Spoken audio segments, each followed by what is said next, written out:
Page 653।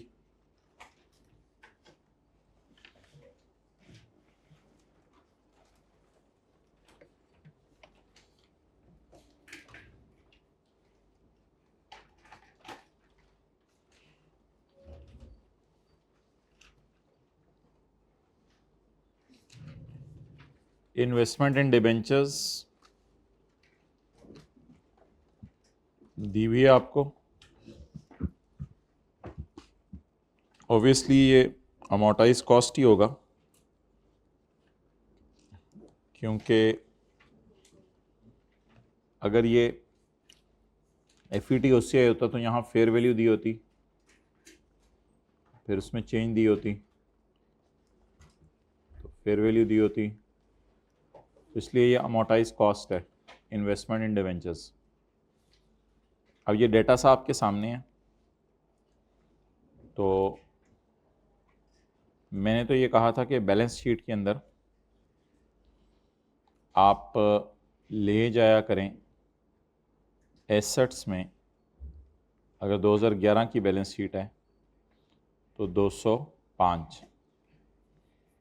मैंने तो class में ये कहा था, पेपर में भी ऐसा ही कीजिएगा, अनलेस कि कोई एमसीक्यू आ जाए या सवाल में वाज़े लिखा हो कि इसको करंट नॉन करंट में अलग अलग कर दें। तो अगर खुदा ना खास्ता सवाल आ जाए कि इसको करंट नॉन करंट में अलग अलग कर दें, तो फिर हमारे साल की पेमेंट के नीचे लाइन लगा दीजिएगा। पुरानी बात तो ये है कि 205 को 31/12/11 की बैलेंस शीट में ले जाएं। तो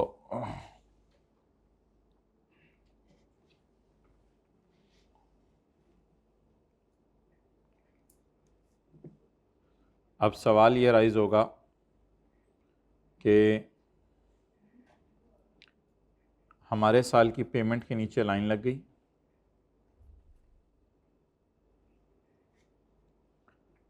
तो अब आप ये नहीं कह सकते कि 205 में से 25 मिल जाना है, तो ये कोई करंट टाइप चीज़ है, क्योंकि ये शेड्यूल ज़रा डिफरेंट तरीके से बना हुआ है। क्योंकि कोई कहने वाला कहेगा 32 में से शायद ये 25 मिल रहा है, तो 32 का इंटरेस्ट था, उसमें से 25 मिल रहा है, बाकी ये प्रिंसिपल वगैरह ये तो एंड पे मिलेगा। तो फिर इस तरह की एक बहस शुरू हो सकती है कि ये 205 में से 25 मिल रहा है या ये क्या सिनेरियो चल रहा है, क्योंकि कोई कहेगा ये 32 वाला 25 मिल रहा है। तो इसका हल फिर इस तरह किया करेंगे, हम लाइन लगा के ये देख लिया करेंगे कि 205 का कैरी डाउन अगले साल कितना हो गया। अब 205 कम होने की बजाय उल्टा बढ़ गया, तो रिसीवेबल होता है ना, ये रिसीवेबल इन्वेस्टमेंट इन डिवेंचर है ना, फाइनेंशियल लायबिलिटी तो नहीं है। तो रिसीवेबल बढ़ गया तो मींस के इस 205 में से कुछ नहीं मिला, बल्कि उल्टा रिसीवेबल बढ़ गए। वजह इसकी शायद ये है कि इंटरेस्ट ज़्यादा था और मिला कम था, तो वो 7 इधर और आ गया, तो उल्टा रिसीवेबल बढ़ गया। लीज में तो कुछ और होता था ना, लीज में अगर यहाँ 205 लिखा होता था तो यहाँ 105 लिखा होता था, लाइबिलिटी ऐसे ऐसा कम होती थी, इधर उल्टा बढ़ गई है।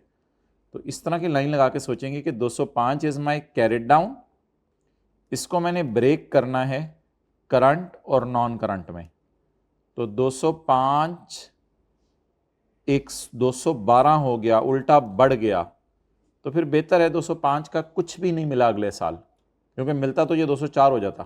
तो 205 का कुछ भी नहीं मिला अगले साल। तो फिर ऐसा करें, जब बैलेंस शीट आप बनाएं 31/12/11 की, तो एसेट्स में नॉन करंट एसेट्स में भी इन्वेस्टमेंट्स शो कर दें और करंट एसेट्स में भी इन्वेस्टमेंट्स शो कर दें। तो 205 में से कुछ मिला तो है नहीं, तो करंट एसेट में एक साल के अंदर अंदर जो मिलना है वो 0। तो फिर मजबूरन 205 माइनस 0 इस 205, सारा का सारा किस में डाल दें, नॉन करंट में डाल दें। तो सोल्यूशन तो हुआ है, यहाँ 205 में से 0 माइनस कर दें, ये वाला 0, ताकि 205 ही नॉन करंट में चला जाए।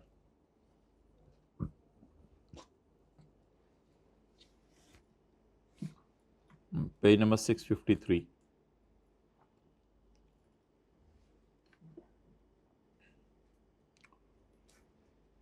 सो जो लेट आए हैं वो भी 1 मिनट के लिए समझ लें, और जो पहले से आके बैठे हुए हैं वो भी 1 मिनट दोबारा दे दें, रिवाइज हो जाएगा। देखें इधर, मैंने ये कहा था कि 31/12/11 की बैलेंस शीट में ये ले जाया करें, और मेरा मशवरा यही है कि यही ले जाया करें, अनलेस के सवाल खुद कह दे करंट नॉन करंट अलग अलग करें, या कोई एमसीक्यू में कह दे करंट नॉन करंट अलग अलग करें, तो 205 ही बैलेंस शीट में ले जाया करें। लेकिन अगर सवाल कह दे करंट नॉन करंट अलग अलग करें, तो फिर हमारे साल की पेमेंट के नीचे लाइन लगाएं। अब देखें 205 रिसीवेबल रिसीव होने की बजाय उल्टा बढ़ रहा है। रीज़न शायद ये है कि ये ज़्यादा ये कम है, वो चंद रीज़न छोड़ें। 205 उल्टा बढ़ रहा है। अब मैं ये तो नहीं कह सकता कि 205 बढ़ रहा है तो मेरा रिसीव हो रहा है, उल्टा रिसीव नहीं हो रहा, मैं ये तो ज़रूर कह सकता हूँ। तो 205 को फिर ऐसा करें, करंट नॉन करंट की बाइफर्केशन करते हुए 205 में से 200 उल्टा 205 204 हो जाता, फिर तो पता चलता कि रिसीवेबल रिसीव हुआ है, तो उल्टा ये रिसीवेबल बढ़ रहा है, तो इसका मतलब है 1 साल के अंदर अंदर तो कुछ रिसीव नहीं होना है, लेकिन शायद वो अगले साल वाला इंटरेस्ट ही रिसीव होना है। तो इसलिए 205 लीज में गिर के 105 रह जाता था, क्योंकि लीज में ये कम होते रहते थे, लेकिन इधर उल्टा बढ़ रहा है। तो nothing is received in current year means next year, अगले साल कुछ भी नहीं मिला। तो टोटल था 205, 1 साल के अंदर अंदर कितना मिला? 0। तो बाकी फिर नॉन करंट में डाल दें। तो ये 0 पहले निकाला करेंगे हम इंशाल्लाह, इधर फिर आया करेंगे 205 टोटल लिख के उसमें से 0 माइनस कर दिया करेंगे, इस तरह कर लें ये। हाँ जी, वो चलते हैं ना, वो करते हैं सफर, अगला सवाल करते हैं। तो इस तरह कर लें ज़रा लाइन लगा के, जिस तरह मैंने किया है, लेकिन जहन में ये रखना है इस तरह वाला एरो भी। 205 उल्टा 212 हो गया, तो मैं कैसे कहूँ कि 1 साल के अंदर कुछ मिला है मुझे? रिसीवेबल्स कम होने की बजाय उल्टा बढ़ गए हैं।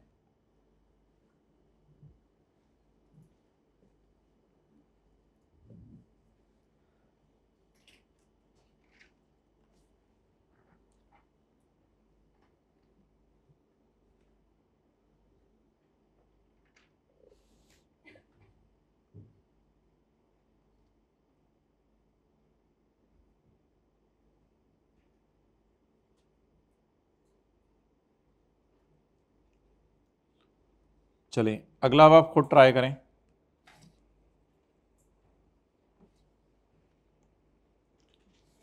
दो 2011 की बैलेंस शीट बनानी है।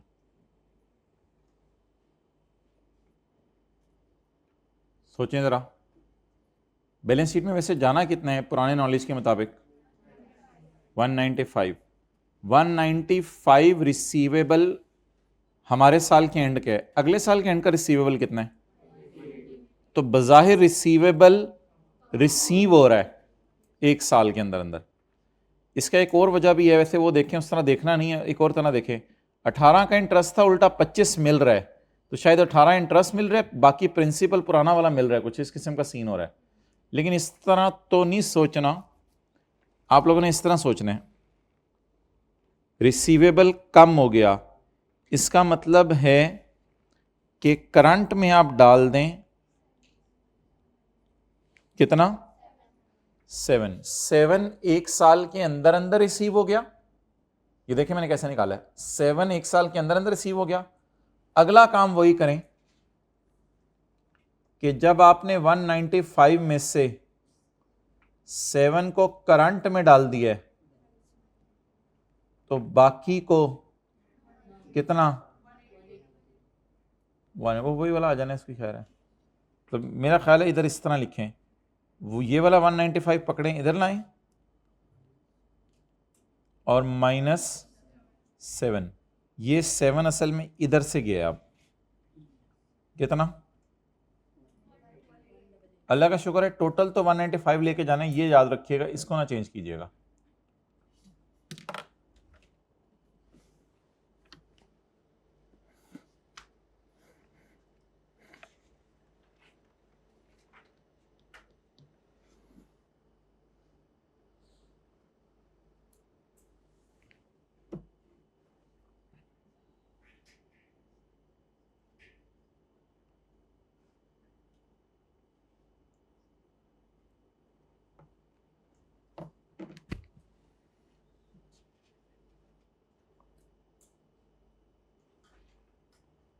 ओके नेक्स्ट,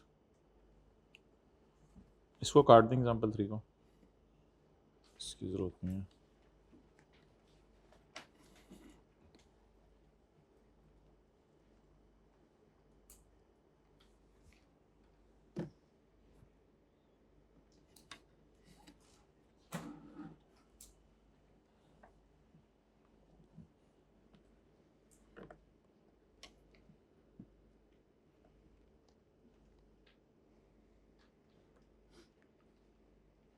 ओके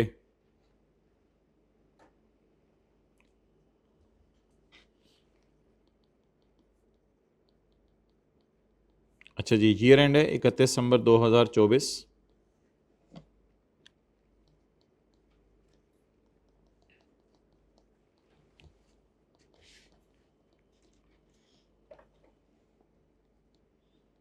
यकम अप्रैल 2024।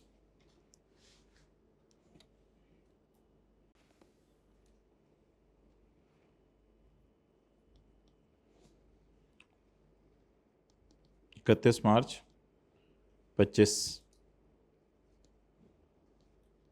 जवाब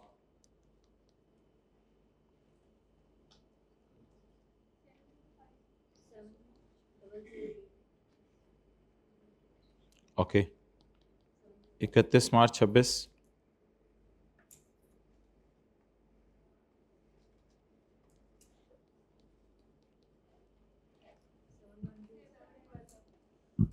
सेवन वन टू।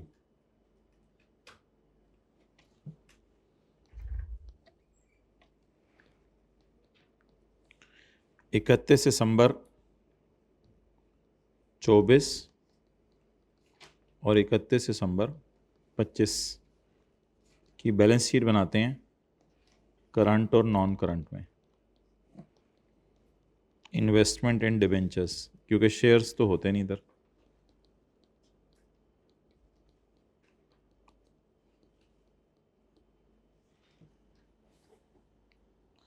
जब तक आपको करंट और नॉन करंट की बाइफर्केशन नहीं बताई हुई थी तो पुराना काम ये था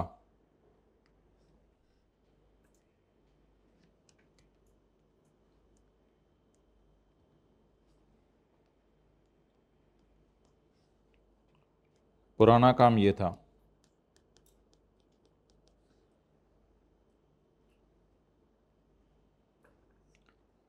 31 दिसंबर 24 को मैं शो करूंगा 700 जमा 30 इंटू 9/12। ये दो रिसीवेबल होंगे ना? बताएं जल्दी, फिर मैं आगे चलता हूँ। नहीं छोड़ें अभी, पहले बताएं ये समझ आया नहीं समझ आया? समझ आ गया तो बता दें। अगर मैं पुराने तरीके से चलूँ तो मैंने मशवरा पुराने तरीके के दिया, अनलेस कि आई कैप को एमसीक्यू दे दे या आई कैप किसी सवाल में वाजे लिख दे करंट नॉन करंट की बाइफर्केशन करें, क्योंकि लेटेस्ट टाइम का भी आई कैप का सोल्यूशन आया, आई कैप ने करंट नॉन करंट में बाइफर्केट नहीं किया हुआ। लेकिन फिलहाल मैं भी करंट नॉन करंट में बाइफर्केट नहीं करा। मुझे बताएं, एक तो 700 रिसीवेबल होगा 31 दिसंबर 24 पे, 700 रिसीवेबल होगा, बाकी लीज आपने पढ़ी हुई है 30 का 9/12 भी रिसीवेबल होगा, दो रिसीवेबल होंगे ना। टोटल रिसीवेबल कितना होगा? 722.5। ये मैं टोटल रिसीवेबल है। आगे इसको स्प्लिट करंट नॉन करंट में कैसे करना है वो इंशाल्लाह मैं आपको इधर बताता हूँ आगे, लेकिन मैं पुराने तरीके से सॉल्व कर रहा हूँ। आगे चलें, 2025 का आप बताएं। 25 की पेमेंट के नीचे लाइन लगा दें। ये 705 भी होगा और ये तो अप्रैल मई जून जुलाई अगस्त अक्टूबर नवंबर दिसंबर हमारे साल के 9 महीने का इंटरेस्ट भी है और अगले साल के 3 महीने का भी है, तो इसमें इंटरेस्ट रिसीवेबल भी ढूंढ लें, उसको इधर ही डाल दें। तो बोलें 705 जमा 32 इंटू, ये मैंने आपको सारा काम करवाया हुआ है हैंड रिटन पेज नंबर 2 पर। एक दिन IFRS 9 का सवाल मैंने कराया था हैंड रिटन पेज 2 पर, और पास्ट पेपर क्वेश्चन 6, इन दो पे हमने ये काम किया हुआ है।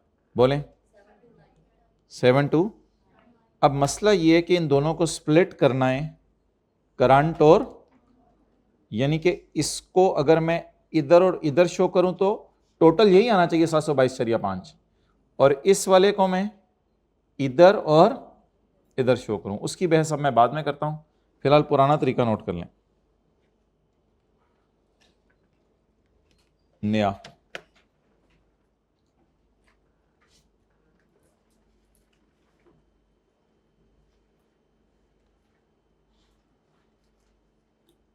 हाईलाइटर देना।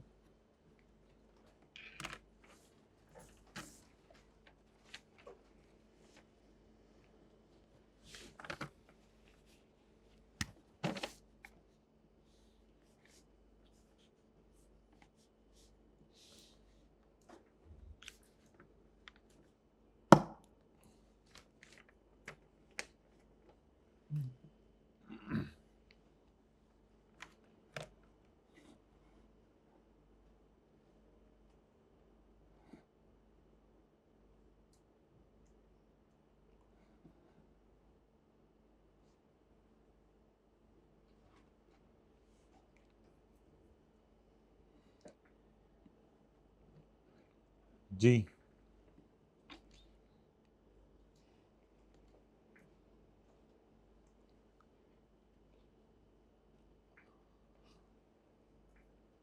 अच्छा, इसमें ना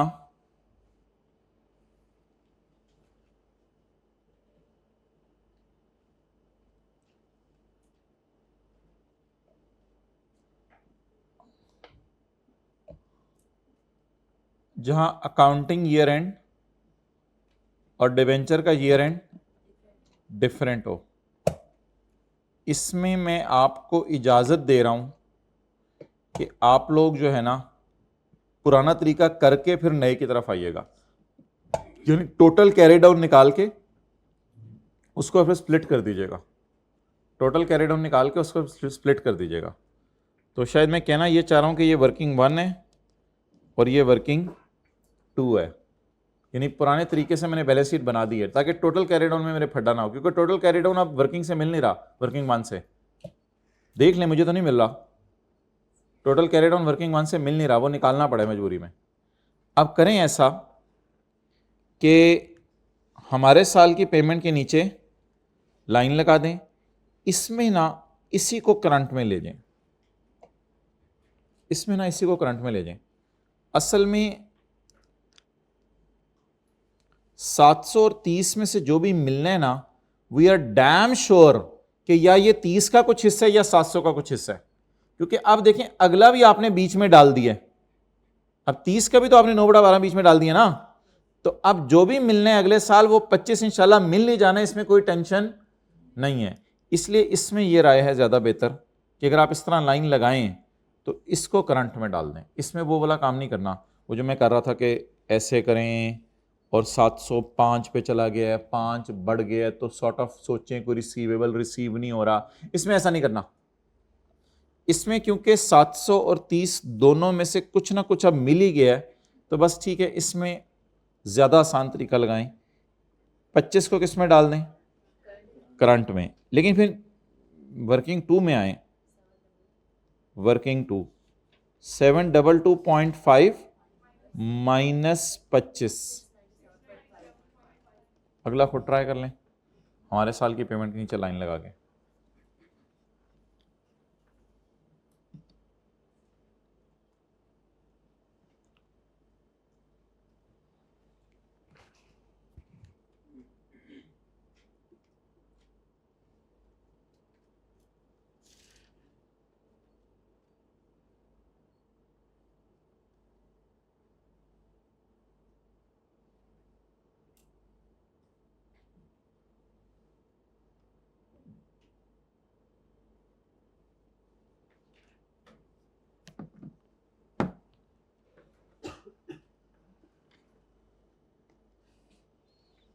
ओके, किस साल की बैलेंस शीट बनानी है,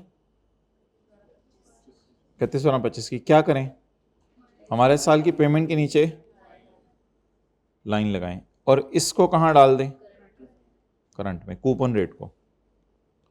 टोटल कहाँ से पकड़ें, पुरानी से वर्किंग टू से 720 माइनस 704,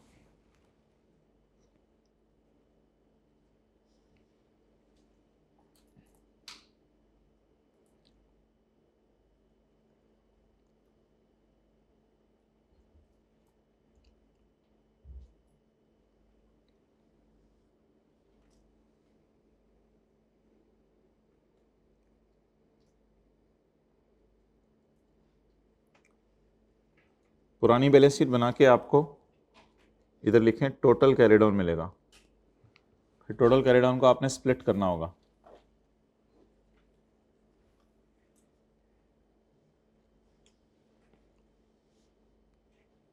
इसमें पुराने तरीके वाली बैलेंस शीट बनाना मुश्किल है, ये बनाना तो बहुत आसान है। मैं तो वो कूपन रेट उठाया और फारग कर दिया।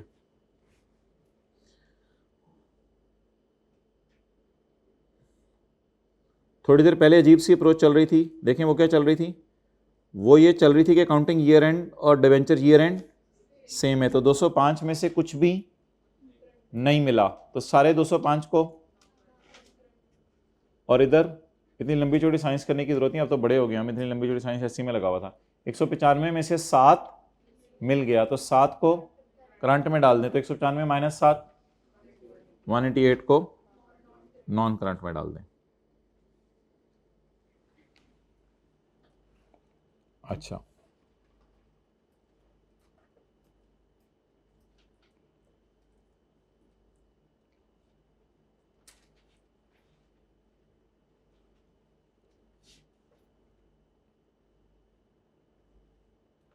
अच्छा, अब मैं पेज 671 पे आया हूं, लेकिन आप लोग भी आ जाएं पेज 671 पे। यहां पे लिख के आए गो टू पेज 671, जहां पे ये डिस्कशन चल रही है। Go to page 671।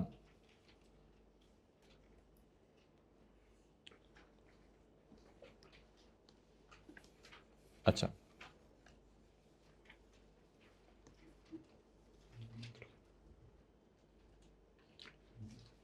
इकतीस मार्च 17 की बैलेंस शीट बना दें। एज्यूम करें ईयर एंड 31 मार्च है,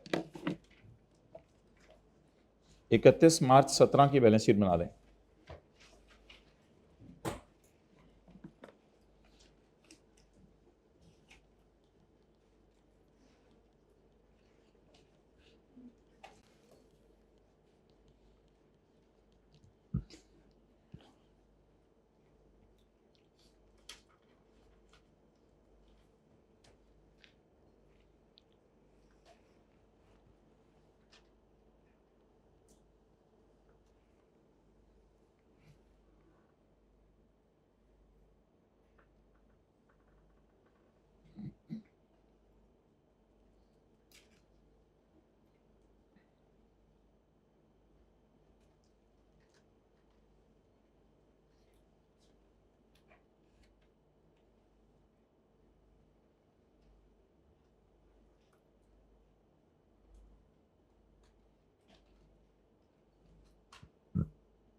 ओके,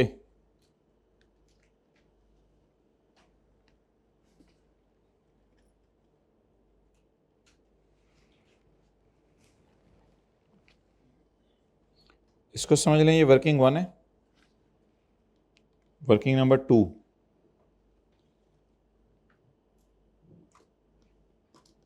पुराना तरीका, बैलेंस शीट 31 मार्च 17, एसेट्स नॉन करंट, करंट नहीं, इन्वेस्टमेंट्स। 31 मार्च 17 की बैलेंस शीट बनाने के लिए 31 मार्च 17 के साल की पेमेंट के नीचे लाइन लगा दें। तो 31 मार्च 17 के तो पेमेंट बस यही हो रही है ना। फिर 31 मार्च 17 आपको पता है 1 अप्रैल 16 को शुरू हुआ होगा, 1 अप्रैल 16 को शुरू होगा, तो 1 अप्रैल 16 से 31 मार्च 17 तक 31/12/16 को पेमेंट है बस। I repeat again and again, 31 मार्च 17 शुरू हुआ होगा, 1 अप्रैल 16 को। तो इसके साल की पेमेंट के नीचे क्या लगानी है, लाइन लगा दी। तो 31 मार्च 17 को ये भी रिसीवेबल होगा और इसका 9/12 नहीं है, ऐसे तो ना करे ना। देखिए मैं फिगर कौन सी उठा रहा हूँ माय डियर, मैं 31/12/16 तक का तो रिसीवेबल उठा रहा हूँ। 31/12/16 तक का रिसीवेबल जब मैंने उठा लिया तो मुझे जनवरी फरवरी मार्च का रिसीवेबल चाहिए ना। सो मेकिंग पुरानी balance sheet is tough for you, I think. नई वाली तो आराम से बन जानी है इंशाल्लाह। 533 ये कब तक का रिसीवेबल है, मुझे तो कब तक का चाहिए, 3 महीने डाल के और चाहिए मुझे, जमा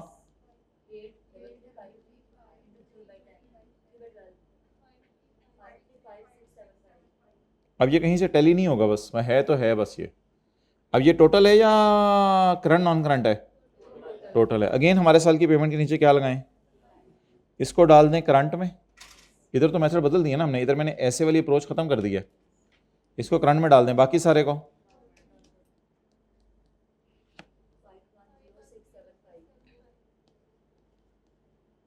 वर्किंग नंबर 2 में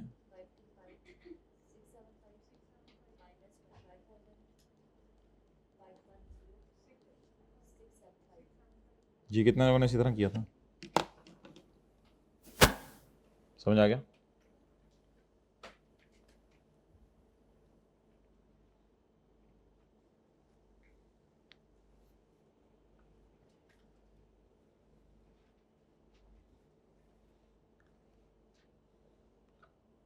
और असल में शायद लीज रनिंग में नहीं है, लीज में पता क्या करते थे, यहाँ पे लाइन लगा के फिर 3 महीने का इंटरेस्ट रिसीवेबल इससे निकाल लेते थे कि 3 महीने का इंटरेस्ट है कुछ।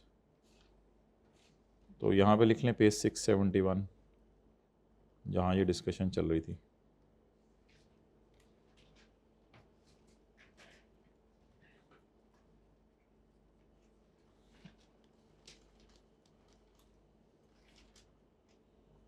Okay, last question for today. On 1 January 2015 Yasir limited issued debentures for 80 million which are repayable at premium in 2020। तो अभी यार इशू प्राइस और फेस वैल्यू अलग अलग नहीं दी हुई, तो क्या करें, क्या करें। Issued debentures of 80 million, of 80 million का मतलब तो फेस वैल्यू लग रहा है, या फॉर 80 मिलियन, ऑफ 80 मिलियन तो मुझे फेस वैल्यू लग रहा है। Yasir issued debentures of 80 million, फिर फॉर नहीं लिखा हुआ तो फॉर 80 ही होगा फिर, तो इसलिए फेस वैल्यू तो मुझे लग रहा है गिवन है एक तरह की। Issued debentures of 80 million, for कितने वो नहीं बताया उसने, तो कोई मसला नहीं, वो तो रिडीम प्रीमियम पे होने हैं, प्रीमियम को तो ना कंफ्यूज करें, वो तो रिडीम होने हैं प्रीमियम पे। फेस वैल्यू 80 तो ठीक है, इशू प्राइस भी 80। डिफॉल्ट कैटेगरी कौन सी है फाइनेंशियल लायबिलिटीज की, amortise cost. The coupon rate is 0%, effective rate is eight which amount these debentures should be presented in balance sheet at 30 June under the heading 30 जून 15 की balance sheet में इसका non current portion ढूंढें। बताएं क्या पूछ रहे हैं, 30 जून 15 की बैलेंस शीट में इसका क्या ढूंढें, नॉन करंट पोर्शन ढूंढें। अकाउंटिंग ईयर एंड और लोन का ईयर एंड डिफरेंट है, तो कोई नहीं, तैयार हो जाए, पहले वर्किंग 1 करेंगे, फिर वर्किंग 2 करेंगे, फिर हम बैलेंस शीट में करंट नॉन करंट अलग कर लेंगे इंशाल्लाह। वर्किंग 1 करें हिम्मत करके, जल्दी करें।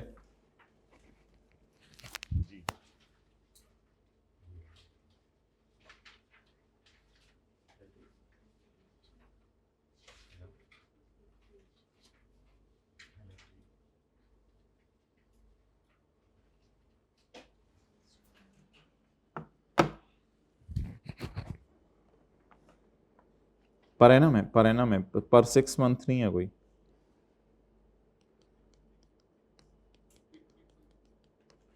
हाँ जी बोलें आगे।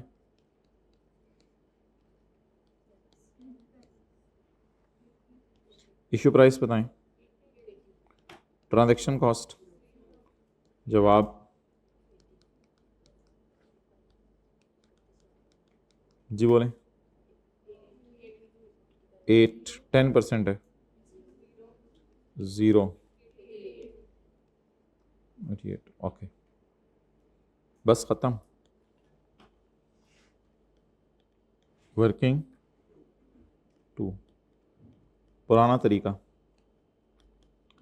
बैलेंस शीट में लाइबिलिटीज़ में फाइनेंशियल लाइबिलिटी शो कर दें 30/15। 30/15 के साल की पेमेंट के नीचे लाइन लगा दो।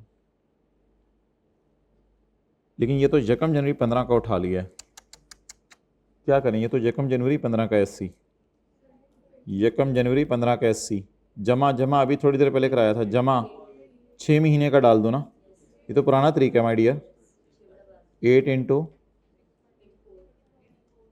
84। ना, अभी करंट नॉन करंट की तो मैंने बहस की नहीं, प्लीज़। ये वर्किंग 2 होगी। पुराने तरीके से बैलेंस शीट बन गई, अब नए तरीके से बैलेंस शीट बनाते हैं। बैलेंस शीट 30/15, बोलें आगे। Non current liabilities financial liabilities, current liability financial liability, हमारे साल की पेमेंट के नीचे लाइन लगाएं, ये डाल दें करंट में। हाँ, 30/16 का साल है ना अगला, हमारा साल 30/15 है तो अगला 30/16 है। 30/16 के साल में ये की पेमेंट है, बस इसको करंट में डाल दें। और 84 टोटल है ना, वो यहां से उठाएं। 84 नॉन करंट, कितने लोगों ने इसी तरह किया था? अच्छा, मैंने नीचे जनरल एंट्रीज के जरिए किया हुआ है, लेकिन अब मैं उसका कायल नहीं रहा। ये आज ही मेरे जहन में तरीका आया है। ये पुराना कर दें पहले, पुरानी वाली बैलेंस शीट बना के टोटल निकाल लें, टोटल में से फिर ये माइनस कर दें। तो प्रोबेबली 3 स्टेप अप्रोच, वर्किंग 1 करें, वर्किंग 2 करें, फिर हमारे सवाल की रिक्वायरमेंट फॉलो करें। So what will appear in non current liabilities? 84।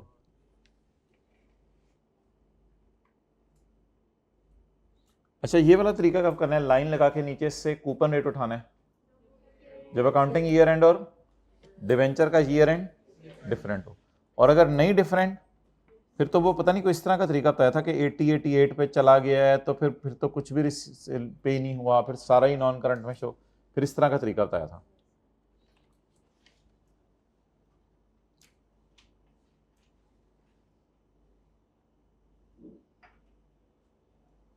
अब वो निकाल लें एथिक्स के 2 सवाल जो पास पेपर के थे, 2-3 मिनट में लूँगा, ज़्यादा नहीं लूँगा, उनको पढ़ लेते हैं। बस पढ़ने में कोई चीज़ आपको समझानी हुई तो मैं समझा दूंगा, वरना फिर ख़त्म।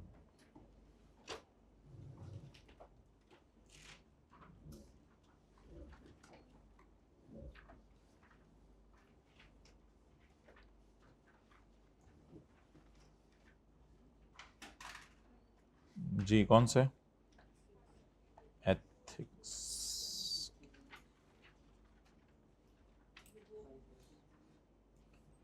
कौन सा? 6 और 7। Fortune Limited is quoted on stock exchange with a revenue of 5 billion per annum during the year ended 30 June 2015. FL has incurred a loss of 26 million. The CEO is of the view that declaring this loss, bank loan नहीं देगा, therefore मसले वही हैं सारे, therefore he wants to incorporate certain adjustment। बस boss employ को गलत काम करने को कह रहे हैं, ऐसी एंट्रीज कर दो बुक्स में कि जिससे प्रॉफिट 100 मिलियन आ जाए, लेकिन वो कहता है कि मेरे ख्याल से ऐसा नहीं करना चाहिए। ये तो इससे मुश्किल चीज़ें हमने की हैं। तो अगेन वही 3 मसले बॉस के हैं और एक मसला एम्प्लॉय का है। इसमें सेल्फ इंटरेस्ट थ्रेट को लिखने की ज़रूरत नहीं। और question 6 is like question number 2। Question number 2 किसका था? कॉन्फिडेंशियलिटी का। ज़िया एक चार्टर्ड अकाउंटेंट है,